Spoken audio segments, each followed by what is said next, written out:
उत्तर प्रदेश के मुख्यमंत्री योगी आदित्यनाथ पहुंचे हापुड़ में हो रहे उत्तर प्रदेश के पश्चिमी क्षेत्र के अनुसूचित जाति सम्मेलन में पहुंचे योगी आदित्यनाथ का मंच पर माला पहनाकर स्वागत किया गया।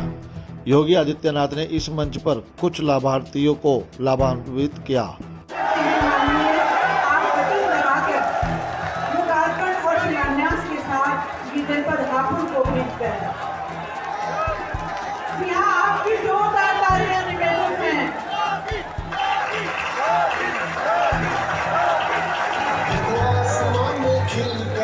सूरज निकल रहा है, देश का परचम ऊंचा उड़ रहा है, बरसों का अंधेरा रोशन हो रहा है।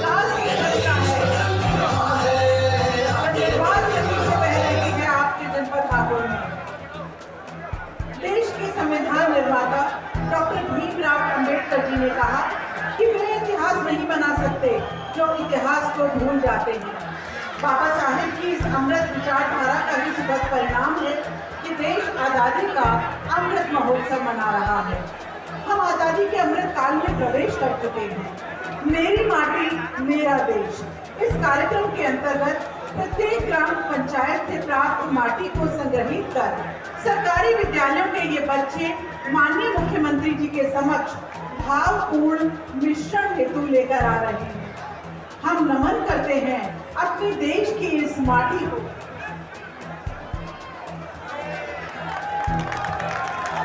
आप तालियों के साथ प्रतिभाग कर सकते हैं इस कार्यक्रम में। और अब विभिन्न कल्याणकारी योजनाओं के लाभार्थी राशि का चेक प्रदान किया जा रहा है। कृषि विभाग द्वारा संचालित promotion on agriculture mechanization for in B2 के अंतर्गत श्री फरहीन को प्रतीकात्मक ट्रैक्टर प्रदान किया जा रहा है।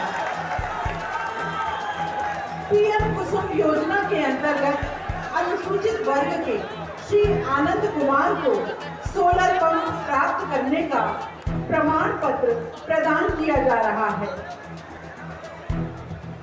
नगरीय विकास अभिकरण विभाग द्वारा संचालित प्रधानमंत्री आवास योजना के अंतर्गत अनुसूचित वर्ग से श्रीमती मंजू देवी और जितेंद्र जी को उनके सपनों के घर की चाबी प्रदान की जा रही है।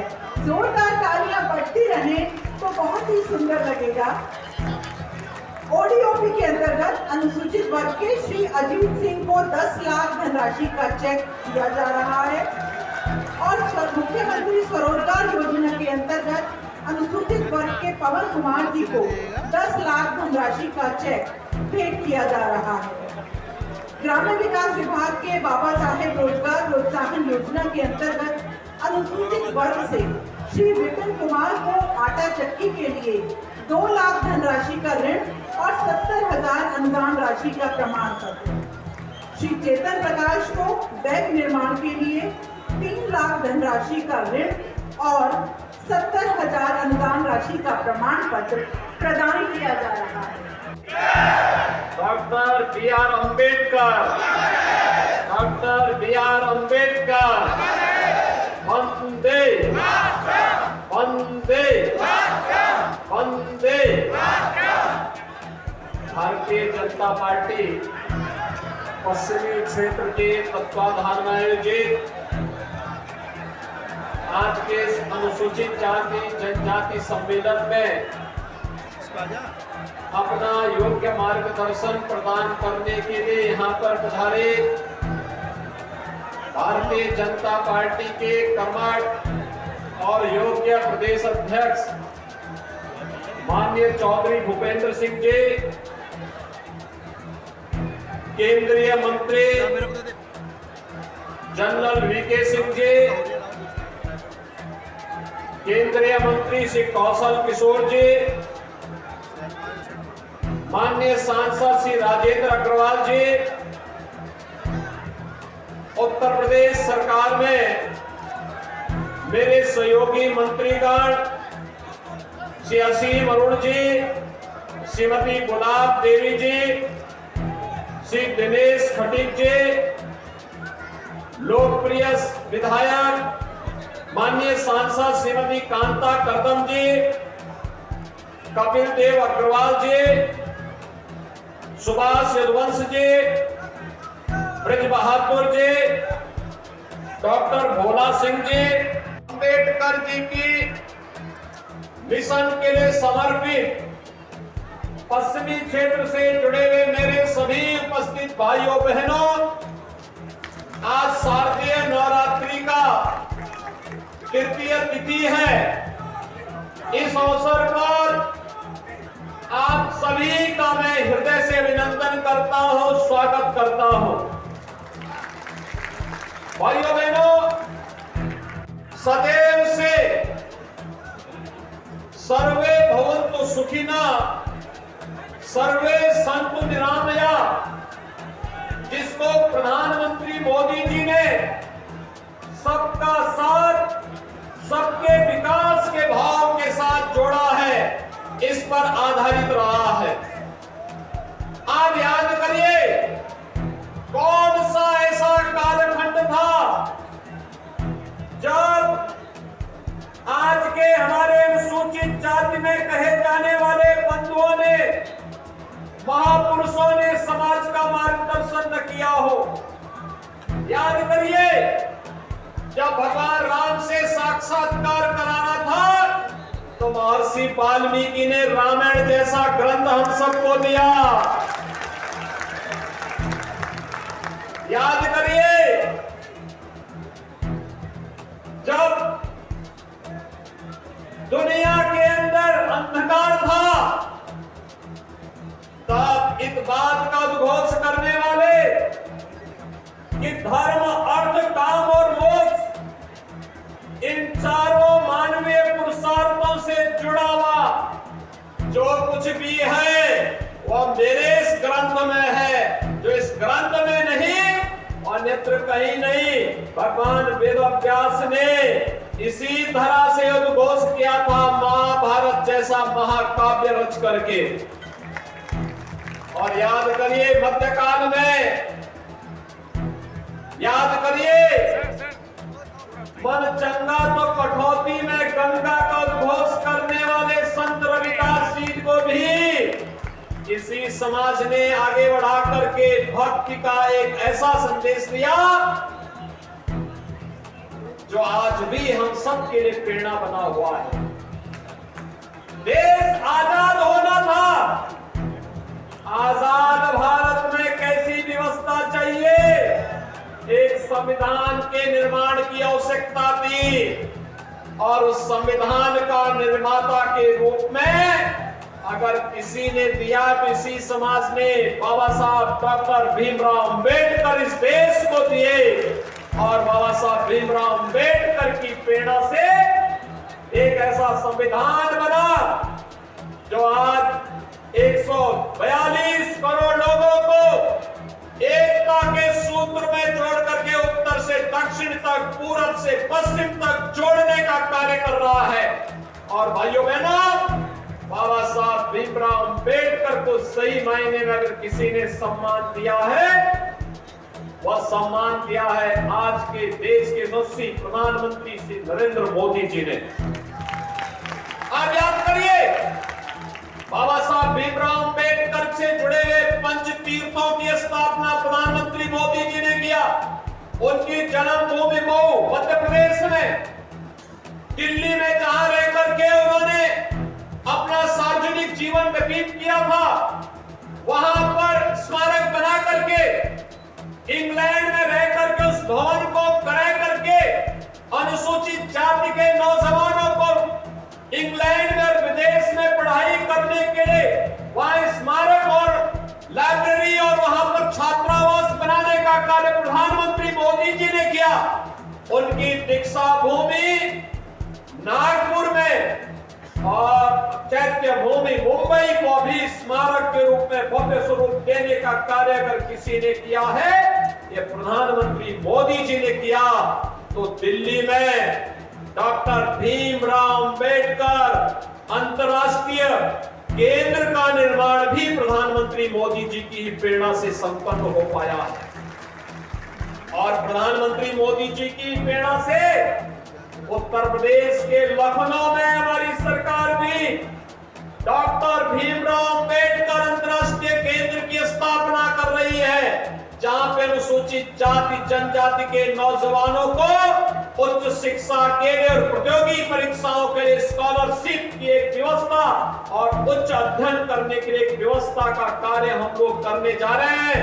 अंतिम चरणों में कार्य चल रहा है और लखनऊ में कार्य बहुत शीघ्र आगे बढ़ने वाला है। भाइयों बहनों, ये तो थी वह व्यवस्था जो वास्तव में बाबा साहब भीमराव अंबेडकर के विचारों को अंगीकार करते हुए आगे बढ़ाने का कार्य किया गया, उन्हें सम्मान देने का कार्य किया गया। लेकिन सही मायने में अगर आप देखेंगे तो बाबा साहब भीमराव अंबेडकर के उन विचारों को प्रधानमंत्री मोदी जी के नेतृत्व में उतर पाया है। सबका साथ और सबका विकास का ये नारा केवल नारा नहीं है, ये योजनाओं में भी दिखता है। पहले योजनाएं बनती थी व्यक्ति को लेकर के, जाति को लेकर के, मत और मजहब को लेकर के। आज योजनाओं का लाभ बिना भेदभाव के उपलब्ध कराया जाता है। मकान मिलेगा अनुसूचित जाति को 100% सिचुएट करने के लिए। आवास की सुविधा का लाभ उनको पूरी तरह कवर करने के लिए, संतृप्त करने के लिए, शौचालय की सुविधा का लाभ उन्हें पूरी तरह संतृप्त करने के लिए, स्वास्थ्य की सुविधा का लाभ पूरी तरह संतृप्त करने के लिए, हर प्रकार की सुविधा का लाभ उन तक पहुंचाने के लिए। भाइयों बहनों, असीम अरुण जी ठीक ही बोल रहे थे कि हंसी आती है हमें उन लोगों पर जिन लोगों ने अनुसूचित जाति के लोगों को सर्वाधिक अत्याचार किया और उनका शोषण किया। जब आज वे बाबा साहब भीमराव अंबेडकर का नाम लेते हैं, जब वे मान्यवर कांशी राम जी का नाम लेते हैं, तो उनकी उन बातों पर हंसी आती है और हमें लगता है कि क्या सचमुच ये लोग इस कार्य को करेंगे कि क्या कालनेमी के रूप में ये लोग केवल छलावा करने का काम कर रहे हैं? क्या ये सच नहीं? 2015-16 में समाजवादी पार्टी ने अनुसूचित जाति के सभी छात्रों की छात्रवृत्ति रोक दी थी। क्या ये सच नहीं कि सहारनपुर के मेडिकल कॉलेज का नाम बदलने का पाप भी समाजवादी पार्टी ने किया था? और क्या ये सच नहीं लखनऊ में भी भाषा विश्वविद्यालय का नाम बदलने का काम इसी समाजवादी पार्टी ने किया था? आज तो प्रधानमंत्री मोदी जी ने प्रधानमंत्री स्वामित्व योजना लागू की है और स्वामित्व योजना में भाइयों बहनों अब तक 66 लाख परिवार ऐसे हैं जिनको जहां पर उनका मकान है वहीं पर उनको पट्टा भी हो गया, वह जमीन उन्हीं के नाम पर करने की कार्रवाई को आगे बढ़ा दिया गया है। और आज मैं फिर आपको इस मंच से घोषणा करने के लिए आया हूं, हमारी सरकार इस बात के लिए पूरी प्रतिबद्ध है, जहां पर अनुसूचित जाति जनजाति से जुड़ा हुआ कोई व्यक्ति निवास कर रहा है, अगर आरक्षित श्रेणी की वो भूमि नहीं है तो उसको वहीं पे मकान बनाने का पट्टा उस जमीन का उसको उपलब्ध करवाने की कार्रवाई डबल इंजन की सरकार करेगी। आपके द्वारा चुनी गई ये सरकार कर रही है और करेगी। आरक्षित श्रेणी की भूमि होगी तो वहां पर फिर अतिरिक्त भूमि उनको दे करके उनके पुनर्वास की प्रॉपर व्यवस्था होगी। लेकिन अनुसूचित जाति जनजाति से जुड़े हुए किसी भी गरीब और वंचित को उजाड़ने का कार्य कोई भी प्रशासन और कोई भी शासन नहीं कर पाएगा। इसके लिए डबल इंजन की सरकार आपके साथ खड़ी है। भाइयों बहनों, सरकार आपको इस बात के लिए भी आश्वस्त करने के लिए आई है, चाहे वो शौचालय की सुविधा का लाभ हो, चाहे वो मकान दिलाने की सुविधा का लाभ हो, चाहे वह अनुसूचित जाति जनजाति से जुड़े हुए छात्रों के छात्रावास के रखरखाव की व्यवस्था का कार्य हो, और चाहे उनको प्रतियोगी परीक्षाओं की तैयारी करने के लिए अभ्युदय कोचिंग जैसी व्यवस्था के माध्यम से प्रशासनिक व्यवस्था का हिस्सा बनाने का कार्य हो। प्राथमिकता के आधार पर सरकार इस कार्यक्रम को आगे बढ़ाने का कार्य करेगी। भाइयों बहनों, मैं तो आपसे इस बारे में कह सकता हूं, जब विपत्ति आती है, संकट के समय ही अपने हित मित्र याद आते हैं, और सही मित्र ढूंढना हो जो आपके संकट के समय खड़ा हो, वही आपका सच्चा हितैषी है। याद करिए, कोरोना जैसी महामारी के दौरान भरण पोषण भत्ता हो या फिर 80 करोड़ लोगों को फ्री में राशन की सुविधा का लाभ, इंजन की सरकार ने ही ये सुविधा दी है और ये सुविधा दे रही है। और आज मैं फिर आपसे यही कहने के लिए आया हूं, ये डबल इंजन की सरकार बोलती कम है, करके दिखाने में विश्वास रखती है। पश्चिमी उत्तर प्रदेश की स्थिति किसी से छुपी हुई नहीं थी। कानून व्यवस्था की स्थिति कितनी बदतर थी।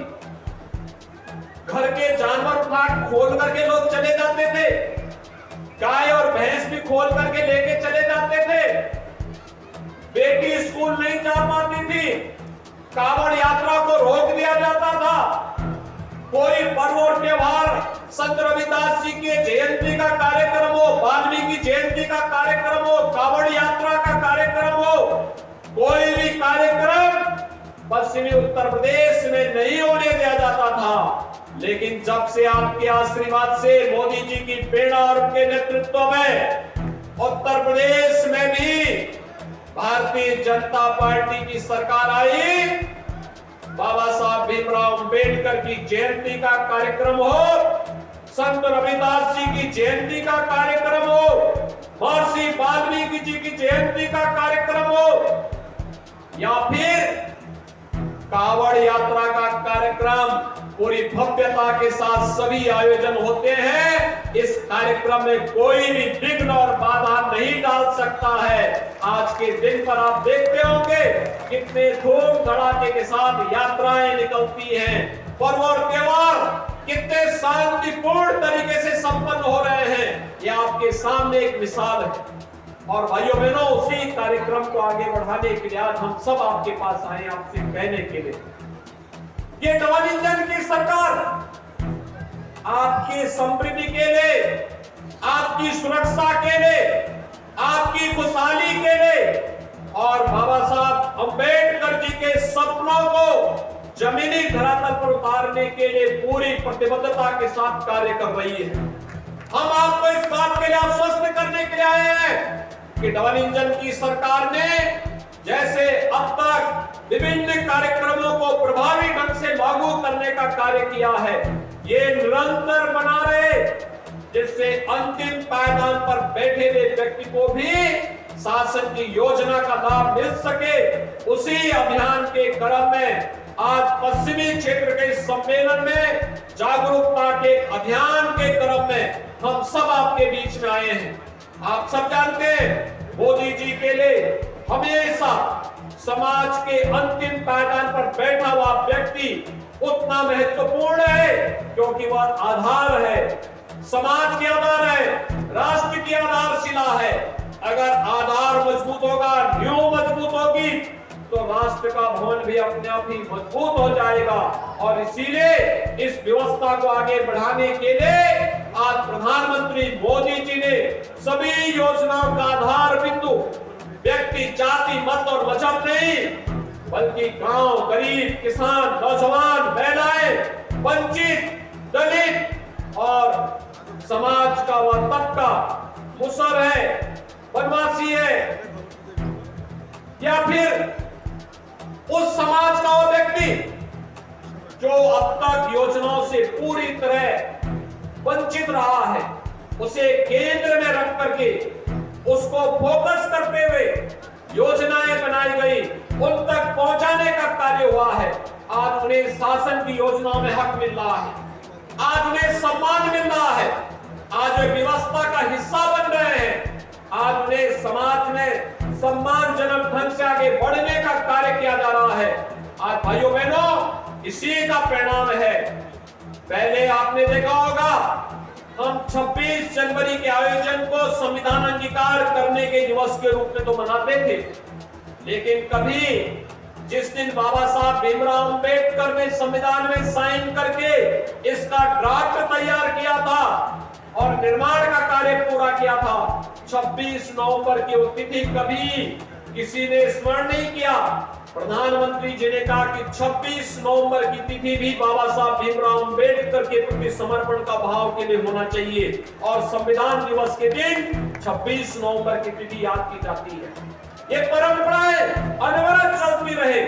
इसी बात को लेकर के आज भारतीय जनता पार्टी आपके द्वार पर आई है, आपका आह्वान करने के लिए आई है कि आप सब भी इसी तत्परता के साथ, इसी मिशन के साथ, मजबूती के साथ जुड़ करके इस अभियान को हर व्यक्ति तक पहुंचाने के लिए पूरी प्रतिबद्धता के साथ कार्य करेंगे। इस विश्वास के साथ आज मैं यहाँ पर प्रदेश के अध्यक्ष अपने श्री रामचंद्र कनौजिया जी को, जिन्होंने इस सम्मेलन के लिए अपनी पूरी टीम के साथ लग करके इसे सफल बनाया है, उनका अभिनंदन करता हूं, उनकी पूरी टीम को धन्यवाद देता हूं और विश्वास व्यक्त करता हूं कि प्रदेश अध्यक्ष जी के नेतृत्व में पूरा संगठन पूरी मजबूती के साथ इस कार्यक्रम को पूरी मजबूती के साथ कार्य करेंगे और यहाँ के हमारे जनपद के अध्यक्ष श्री नरेश तोमर,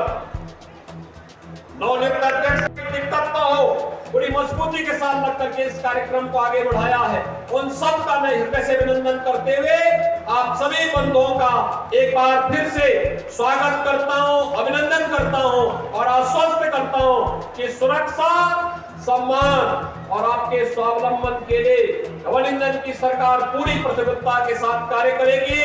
जय हिंद, जय जय श्री राम, जय जय श्री राम। अभिभूत है, आभारी है, कृतज्ञ है माननीय, आपके ऊर्जावान संबोधन से एक सकारात्मक ऊर्जा का संचार हो गया है। धन्यवाद ज्ञापन के लिए प्रदेश अध्यक्ष अनुसूचित मोर्चा श्री रामचंद्र